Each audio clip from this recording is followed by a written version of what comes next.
Ok, donc là on a vu cette partie-là. Euh, on a abordé tout un tas de choses, le stress, la glycémie. Maintenant, le côté aussi en tant qu'hypersensible, mais déjà en tant que femme, on peut avoir des variations d'humeur déjà dans la journée. On a aussi notre cycle menstruel. Ouais.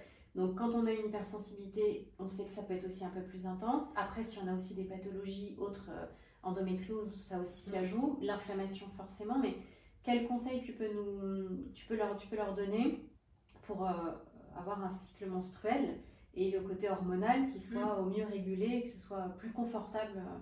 Alors ça, donc y a plein de choses possibles hein, en micronutrition, dans l'accompagnement justement pour trouver des solutions à un cycle qui soit confortable, hein, voilà, de ne pas souffrir.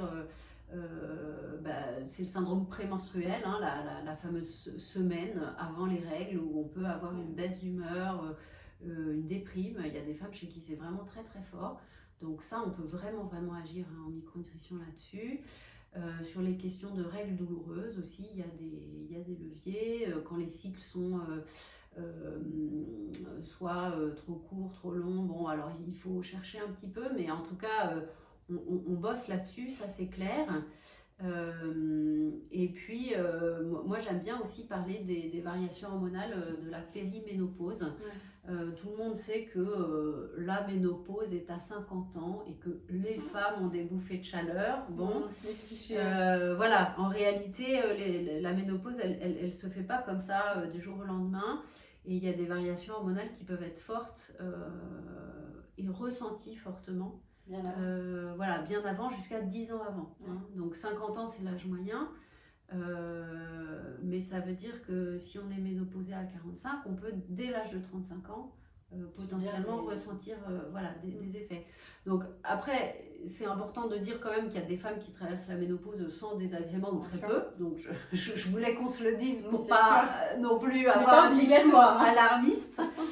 Mais en tout cas, il y a aussi plein de leviers dans cette période de la périménopause où on peut voilà, ressentir des variabilités d'humeur, où on peut ressentir des douleurs articulaires, où on peut avoir une qualité de sommeil altérée. Et donc voilà, il n'y a pas que les bouffées de chaleur, il y a aussi d'autres choses qui peuvent être liées à des variations hormonales.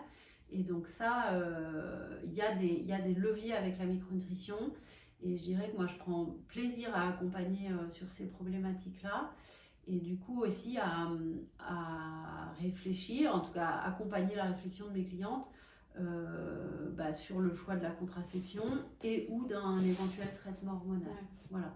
Donc ça fait partie des sujets, oui, qu'on ça, c'est important, tout à fait aborder ensemble en accompagnement.